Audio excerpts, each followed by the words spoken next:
Welcome to the Ernie Chambers Show.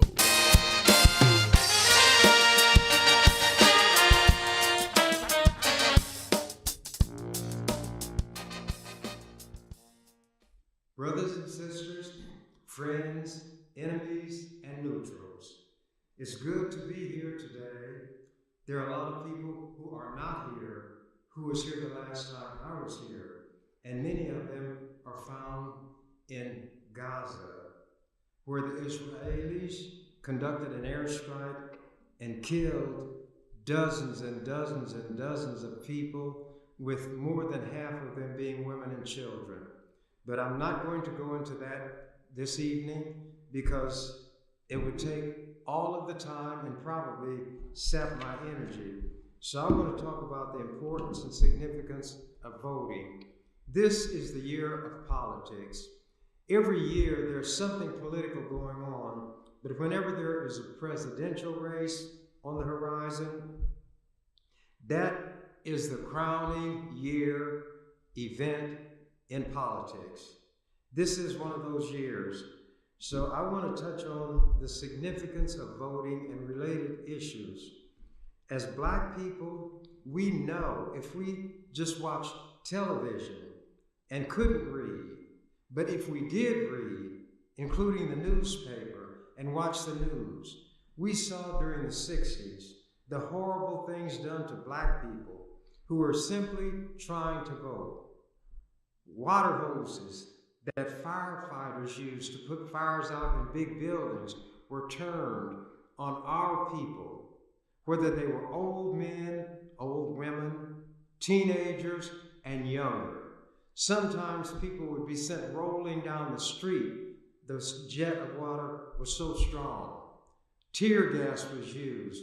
Dogs, police dogs, were set up on our children, trying to get the simple things that a person in a society that is supposed to be civilized would take for granted.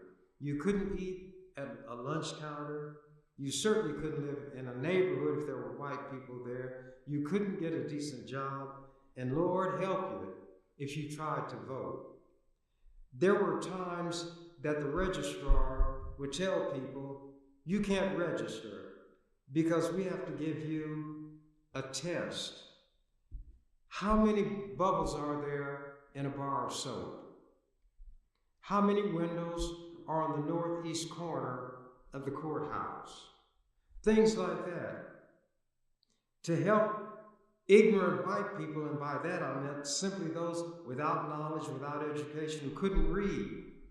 But the registrars and the powers that be wanted them to be able to vote. They had what they called a grandfather clause, and this is where that clause developed.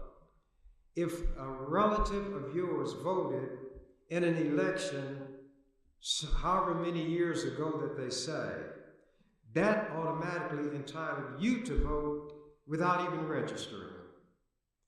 That person who was white made it possible by registering for you to be registered. Those of us who would appear in person could not register, therefore could not vote. Sometimes if you registered, your registration was torn up, votes were thrown out, there was corruption everywhere. When your enemy chooses something that puts him in fear, he automatically signals to you that this has power. Voting is something that these racists, not just in the South, not just during the civil rights explosive era of the 60s, but always, they want to do everything they can, put every roadblock in our path so that we cannot register or cannot vote. They change polling places. That's where you actually go to vote without giving adequate notification. These kinds of things still go on today. It's not the land of the free. When Francis Scott Key wrote those words, the land of the free and the home of the brave, when it came time to apply to Black people, it was the land of the tree, the lynchings, and the home of the slave. And Francis Scott Key himself was a slaveholder, as was Thomas Jefferson, Patrick Henry, George Washington. In fact, George Washington, the first president of this country, had so many slaves that when the Civil War broke out, the racist slaveholders in the South, the secessionists, the rebels, took George Washington as their patron saint because he himself had so many slaves. These are the kind of things that those white people who talk about critical race theory, they don't even know what those initials stand for. They mean they don't want the truth about their history told. Whatever your enemy fears is what is able to do the most damage to him and be of greatest help to you. Well, in Omaha, there may be some problems, as there will be anywhere when you have a large-scale system that's being administered. But I have not had anybody contact me to say that in Douglas County they were aware of any inappropriate conduct by the election commissioner, those who worked in that office, or anybody associated with the system. The biggest problem we had was when the legislature, trying to put a roadblock in the path of as many black people and poor white people as they could, required what they call photo ID. I'm not going to go into all the details of that, but I'm just trying to point out and make as clear as I can that voting is a powerful, not just a tool. A tool is used to do meaningful work, things that help. It's a powerful tool and also a weapon. A weapon is used against your enemy, somebody who's trying to hurt you.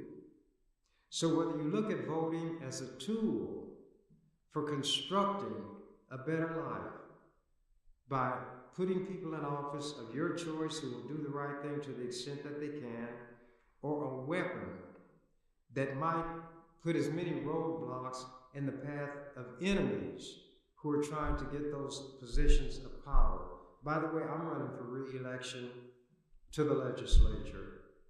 Some people have raised an issue about my age. Currently, I'm 86 years old.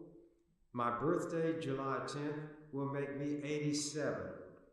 That will put me 10 years beyond what the Bible says is the number of a man's years.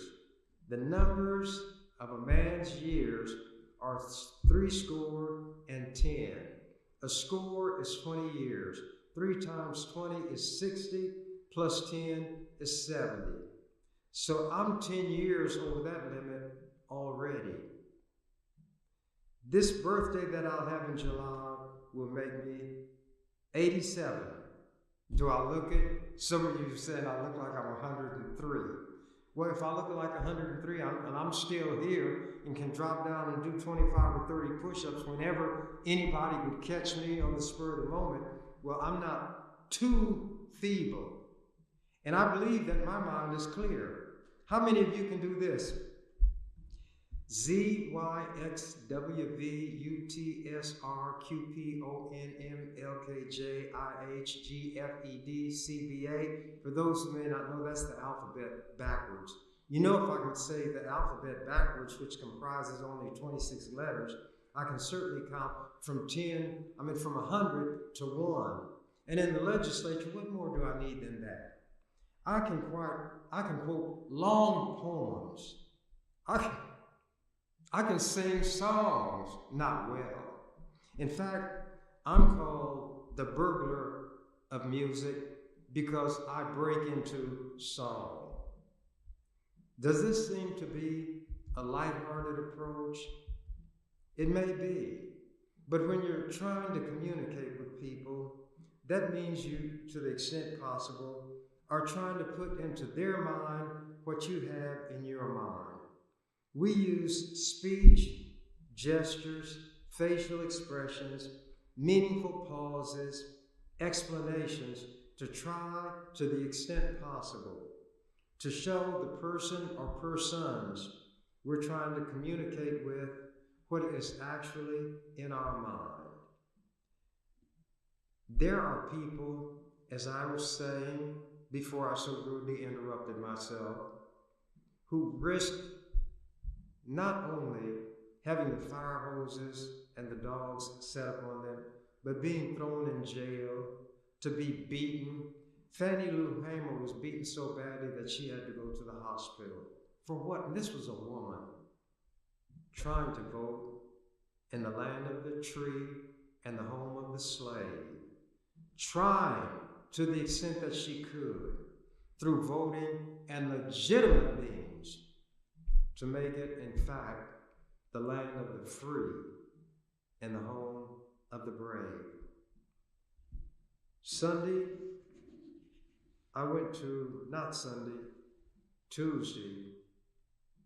I went to a memorial for Carol Woods Harris. I don't go to funerals.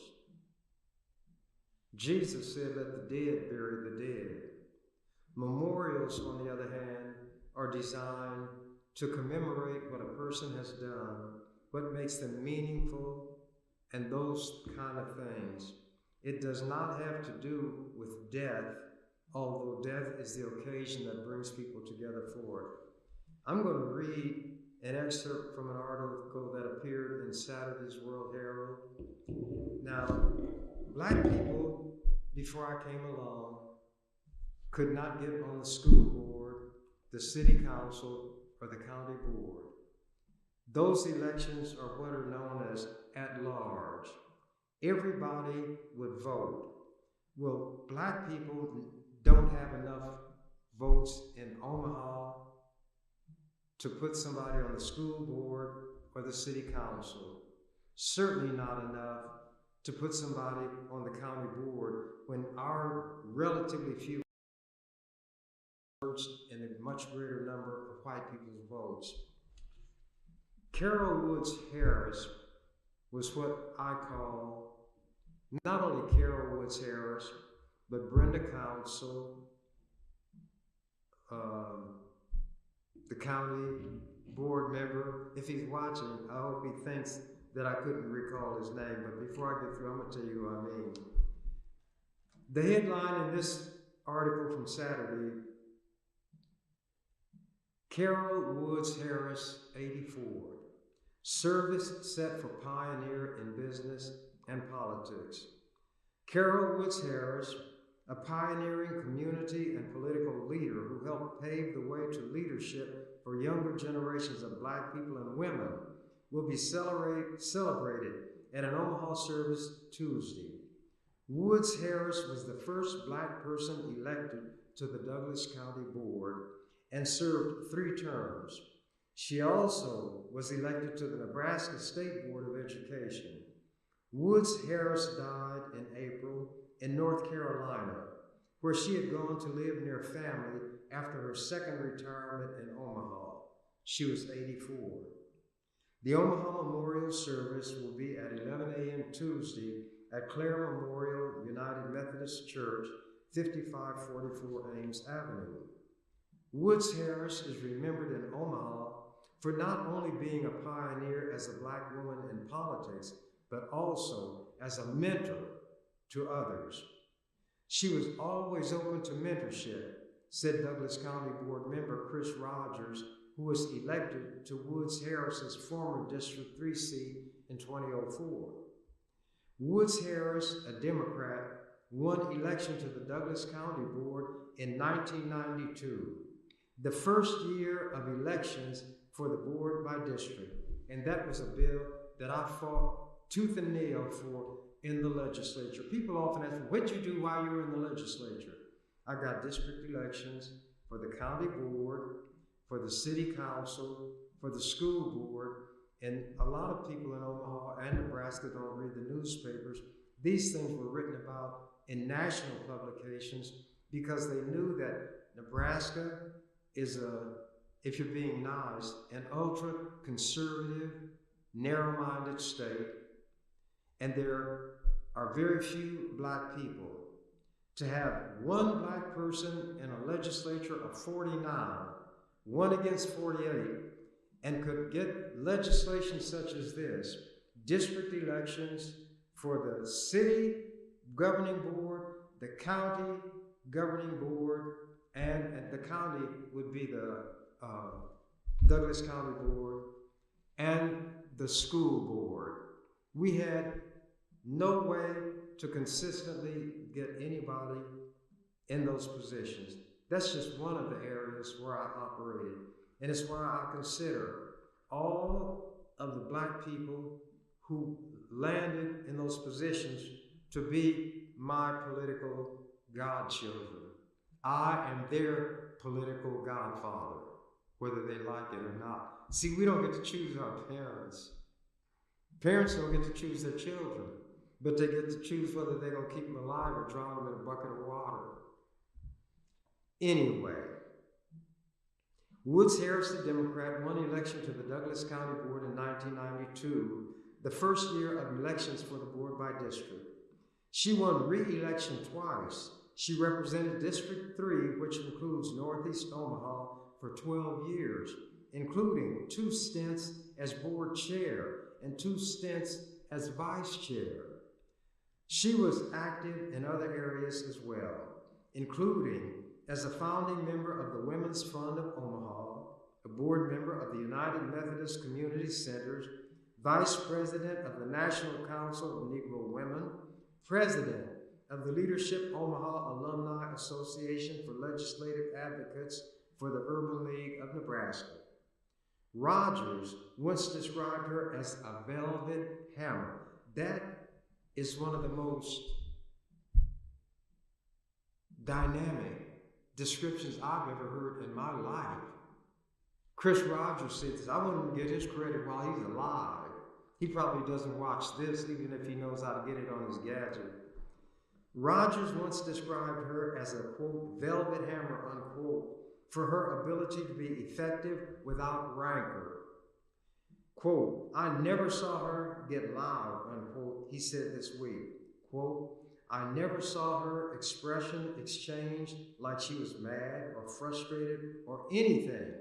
But before you knew it, velvetly, it would be done. End of the quote.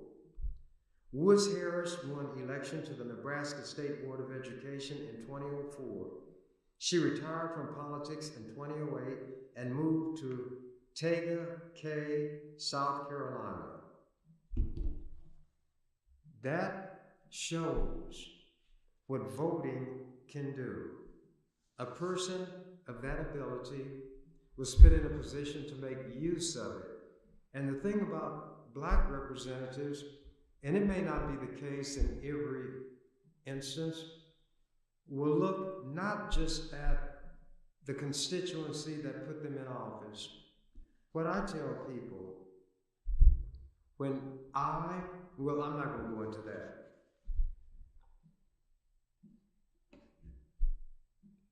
Do you all realize that the Constitution of the United States, the land of the free and the home of the brave, makes 4 references to slavery, the acknowledgement that at the time this country was founded, slavery was in full flower?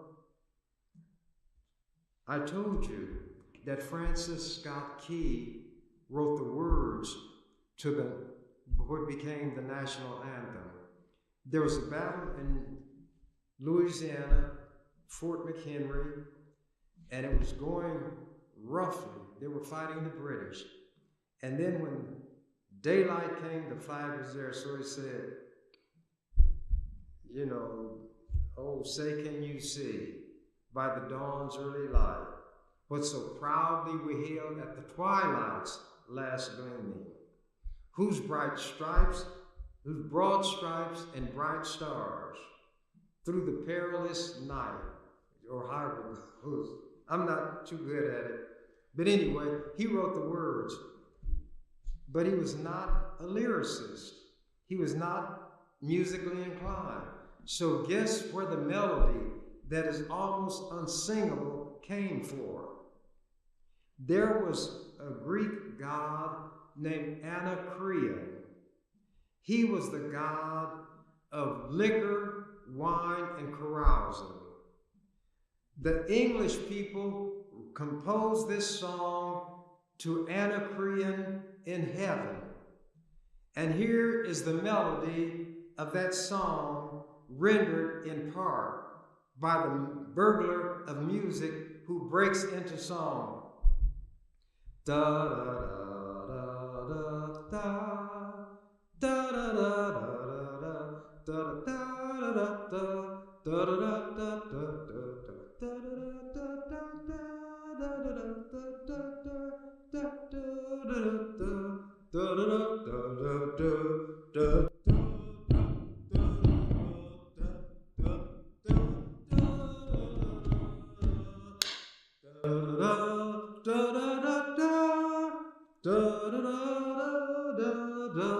That melody came from the British drinking song to Anacreon in heaven. So a slaveholder wrote the lyrics, the melody from an English drinking song, and it gives you an idea of the peasant-like origins of the United States. And for those white people who know a little of the history, you can see why they don't want it taught in the public schools. They say that it makes little white children feel guilty. Well, if the truth makes them feel guilty, something is wrong with the way you put the truth. Because the Bible says, you shall know the truth, and the truth shall set you free. But they don't believe the Bible like everything else. They use it when it's convenient, but then they use it as a weapon. Let me get into these bits from the Constitution. First, I'm going to read the preamble. That is a brief statement that precedes the contents of a document, and it lays out a description of what the document is going to be about. A summary, in a way, if you will. We, the people of the United States, in order to form a more perfect union, establish justice, ensure domestic tranquility, provide for the common defense, promote the general welfare, and secure the blessings of liberty to ourselves and our posterity, that means descendants, do ordain and establish this Constitution for the United States of America. Now, here is something about grammar. In order to establish a more perfect, the word perfect means without flaw, no defect. Perfect is the word used to describe that which cannot be improved. But the American forefathers, as they call them, were not too hot on grammar, just like they were not too hot on morality. So they said to form a more perfect union. Something cannot be more perfect. Either it's perfect or it's imperfect. Once it's perfect, it's without flaw. Look it up in your dictionary. Anyway, white people say my problem is that I read and I understand words and I can string words together into complete sentences. But they're telling the truth. But I don't use language as a weapon to hurt people who should not be hurt. I use language to soothe the brokenhearted, and my constituency comprises the 3 L's: the least, the last, and the lost.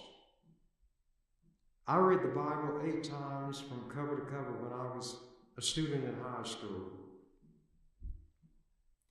And although I think there's a lot of nonsense in it, I think there are contradictions in it.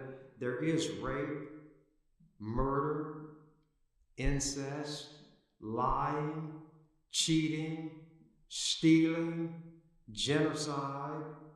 All of those things are in the Bible.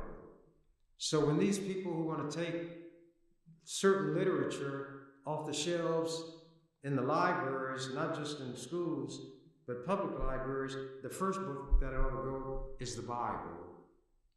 It's full of nonsense. And As the Gershwin brothers, one wrote it and the other put the music to it, it ain't necessarily so. It ain't necessarily so. The things that you're liable to read in the Bible, they ain't necessarily so. But anyway, I've said this before and I'm going to say it again.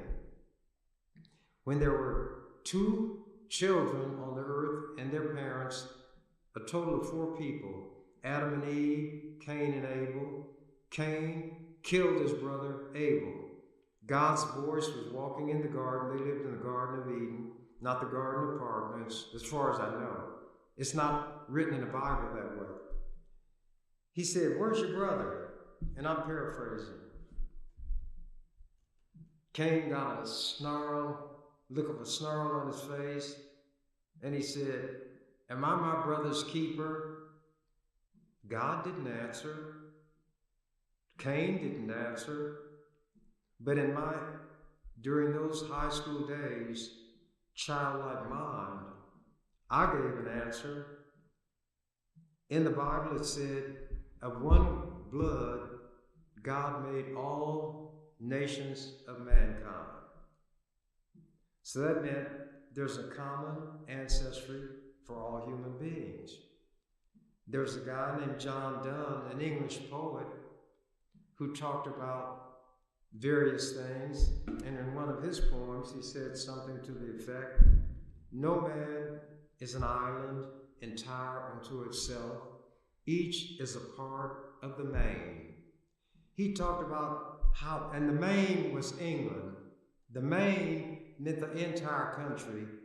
Each is a part of that. And if a clod fell off, a piece of it washed away, then the main was lessened, made less by the loss of that clod. And after dealing with that, he said, "Every man's death diminishes me because I am a part of humankind. Therefore, seek not to know for whom the bell tolls. It tolls for thee." In those days when somebody crowed, the bell would ring and there was another one that bit the dust. So, when I was sworn in as a member of the legislature, and even before then, I wouldn't swear. And when I use the term swear now, I'm not talking about foul language, obscene language, bad words. It's an oath. And in the court, or wherever you take an oath in a legal setting, it doesn't mean that by you saying, "I swear to tell the truth and whole truth, nothing but the truth," in your mind you're saying, "I swear to tell the truth and the whole truth and everything but the truth." It simply establishes a point in time where you created a legal liability on yourself if what you say is not true. If you knowingly speak an untruth under oath, it's known as perjury. Perjury does not refer to a mere untruth. It is an untruth knowingly and intentionally spoken when you are under oath. You had promised, knowing that there's a penalty if you lie. You promised to tell the truth. So when I put my hand up like we all do, I don't mind doing that. And the Constitution of the state gives the words that are given to somebody who's going to become a state officer, whether it's a member of the legislature, a member of the court, or a state office like the Attorney General, the Secretary of State, and right on down the line. The substance of the oath is that you'll do the job to the best of your ability. And then there are other words that you use as fillers. Well, because in the early days of this country, there were people whose religion, and they wouldn't swear based on what the Bible itself said. I'm paraphrasing now. "Swear not by God, for that is his throne. Swear not by Jerusalem, for that is his footstool. Swear not by thy head, for you cannot make one hair white or black. Swear not at all. Let your yea be yea, your nay be nay. Anything more or other than this comes of evil. So, when the country that you all call the United States of America came into being, they did administer oaths. But because there were certain religious people who took their religion seriously enough, maybe not enough to avoid committing adultery, fornication, and things like that, but they took it seriously enough to do the easy things like not swearing, they'd put in parentheses, or affirm. And that word affirm spared you from taking an oath, swearing. You took the oath, but you did not swear. Yours was an affirmation, but it carried the same legal consequences. If in that situation, which otherwise would require the taking of an oath, you gave an affirmation and you knowingly, intentionally lied at the time you took it, then there can be legal consequences. If you are a member of the legislature or one of these other offices and you lie, then you're not going to go to prison for simply telling that lie. All politicians are presumed to be liars. But when I gave my affirmation, I meant it, and I did it without what is called reservation. That means you say certain words, but you leave unspoken the notion in your mind that I'm not going to do all of that. I'll go this far and no farther. When you hold back on it, that's a legal reservation, mental reservation. My intent, because I promised people when I first ran for the office, I was going to do the best I could to carry out the duties of that office, which meant to help everybody that I could who needed help, regardless of race, creed, color, religion, sexual orientation, anything born of a man and woman is a human being. And since of one blood, God made all the nations of the worlds of men, then everybody born is my brother and my sister. And whereas Cain did not give an answer when God said, "Where's thy brother?" Cain answered with a question, "Am I my brother's keeper?" So I answered it. To the extent possible, I am my brother and my sister's keeper. And to the extent that I could, I kept that affirmation. I have people calling me to this day, lamenting the fact that I'm not in the legislature.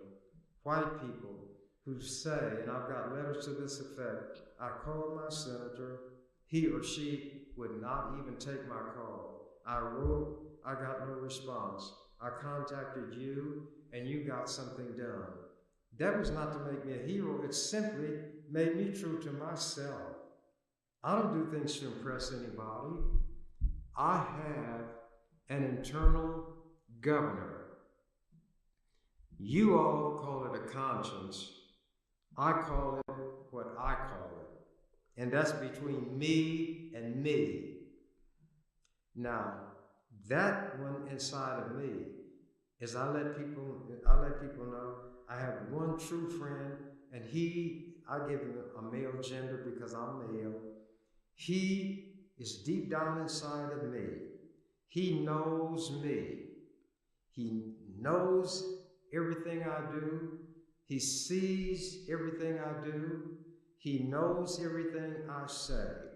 Maybe I can fool all of the people. Lincoln said you can fool all of the people some of the time. You can fool some people all of the time, but you can't fool all people all of the time. Well, Trump has fooled his people all of the time and continues to do so. But nevertheless, this one inside of me will not let me rest if I have not done what I have voluntarily obliged myself to do. But when that one inside of me says, "Well done," that's when I can lay my head on the pillow at night and sleep the sleep of the just. And that is how I live. That's how I direct my life. And I don't tell anybody they have to do as I do, because they have their internal, whatever they call it, as I have mine. But I never give up. I trust my own judgment. I will never quit. And whereas to try to get somewhat poetic, I may fly in the upper regions of the air and soar like an eagle, but I never lose the purposeful swoop of the falcon. And that's the way I operate. So it doesn't make any difference to me whether people approve of what I do, whether they disapprove, whether they like me, whether they dislike me. It doesn't hurt me. I have one that I must please, and I know right from wrong. I cannot do like some people and fool myself. At any rate, this Constitution that I started talking about makes 4 direct mentions and references to slavery. But you should start with the Declaration of Independence, because it was put together prior to the Constitution. This Declaration of Independence meant that these colonists were going to break away from England. They were going to commit treason against their king, King George. And it starts, we the people of the United States of America, in order to form a more perfect union, do establish and ordain this Constitution. That's where they end the Constitution. But the Declaration of Independence is different. And it talks about why these colonists are going to break away from the king. And I'm not going to go through all of that. But it starts by saying, we hold these truths. These are truths to be self-evident. That means when you say it, it defines itself. We hold these truths to be self-evident, that all men are created equal, endowed by their Creator with certain inalienable rights. That means you can't give them up yourself even if you want to, because as a human being, there are certain things that attach to you, and you cannot do away with them even if you try. Even if you conduct yourself in a certain way, you still remain a human being. Endowed by their Creator with certain inalienable rights, among these life, liberty, and the pursuit of happiness. To procure these rights, governments are instituted among men, deriving their just powers from the consent of the governed. Notice they say men, not women. And that they derive their force, the government, from the consent of the governed. Anybody who's governed has a right to either consent or dissent when a certain policy is in place. But not to take up arms, that becomes a revolution. But black people were not included in that we the people.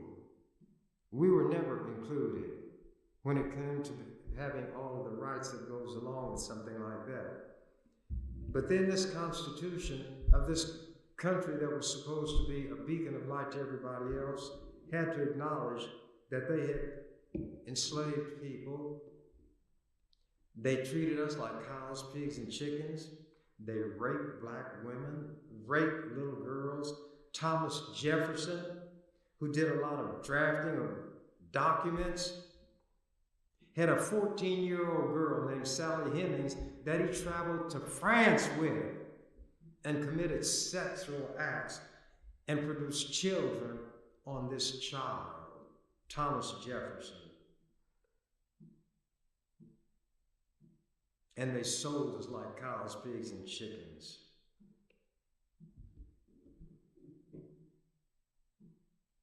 I'm going to read the preamble, as I said. We, the people of the United States, in order to form a more perfect union, establish justice, ensure domestic tranquility, provide for the common defense, promote the general welfare, and secure the blessings of liberty to ourselves and our posterity, do our for the United States of America. And Thomas Jefferson, in one of those rare instances of telling the truth, discussing slavery, he said, I tremble for my country when I remember that God is just, but he didn't tremble enough to free his slaves. And then I add this, Thomas Jefferson had a few favorite black women.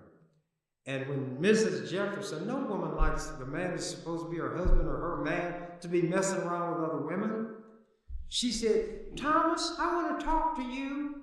He said, what do you want to talk to me about, Mrs. Jefferson? She said, Thomas, you leave those black women alone. He said, Mrs. Jefferson, I'll leave you alone first. And he often left her alone to go down into the slave huts and commit sexual acts on those black women. That's the history that the people who are white today and know their history don't want taught in the schools. Because the history of this country is so ugly, so anti-human and righteousness that those in power don't want it to be taught. So what am I getting at? A number of things. But I want to show where the Constitution acknowledged the slavery. In Article 1, Section 2, representatives and direct taxes shall be apportioned among the several states which may be included within this union according to their respective numbers, mean population, which shall be determined by adding to the whole number of free persons, white people, 3/5 of all other persons. Those were the slaves. That's what they mean by the 3/5 of a man. 3/5 of the slaves would give the southern slaveholders additional power in the federal government, even though those 3/5 have no rights whatsoever, are not even treated as human beings. Article 1, Section 9, to protect the slave trade. The migration or importation of such persons as any of the states now existing shall think proper to admit shall not be prohibited by the Congress prior to the year 1808. They protected the slave trade while talking about creating a free society for 20 years. Congress could not amend the Constitution to prohibit slavery during that time. Article 4, Section 2.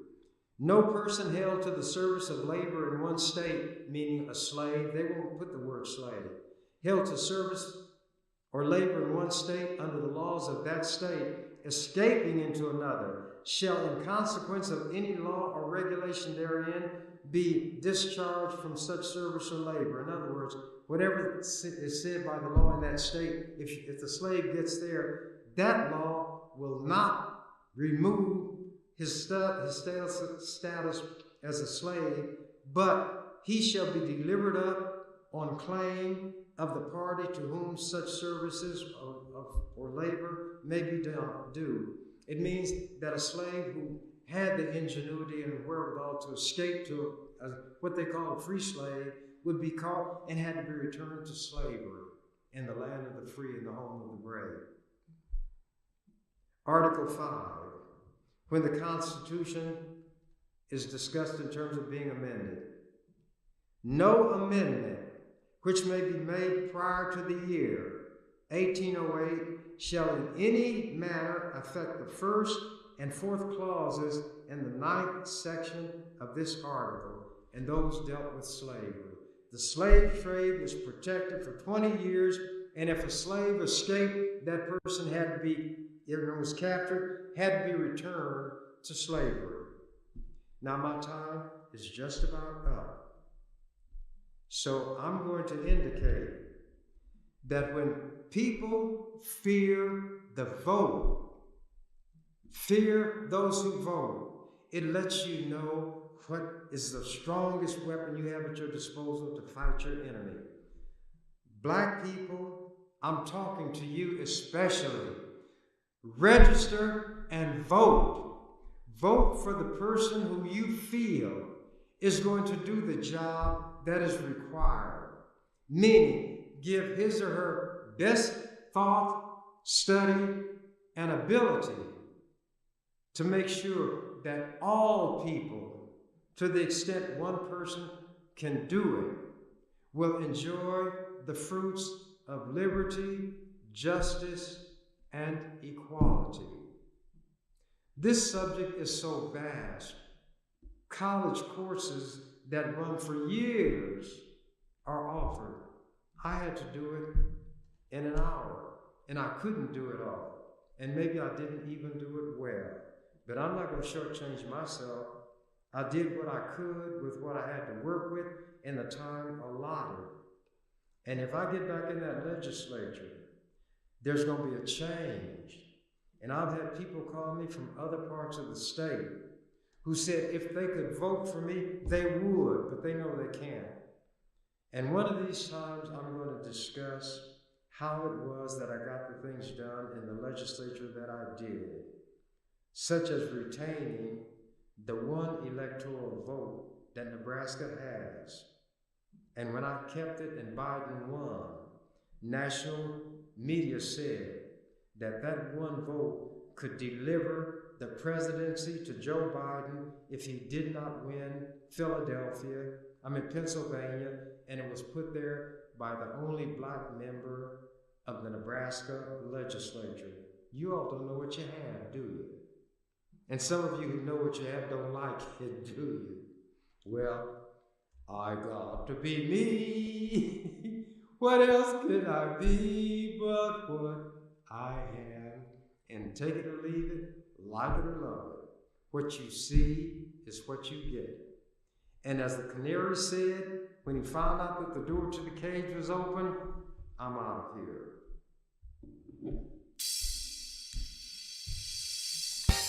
You've been watching The Ernie Chambers Show. If you'd like to leave suggestions, email us at ewcfacts@gmail.com. That's ewcfacts@gmail.com. This is an EWC Communications production.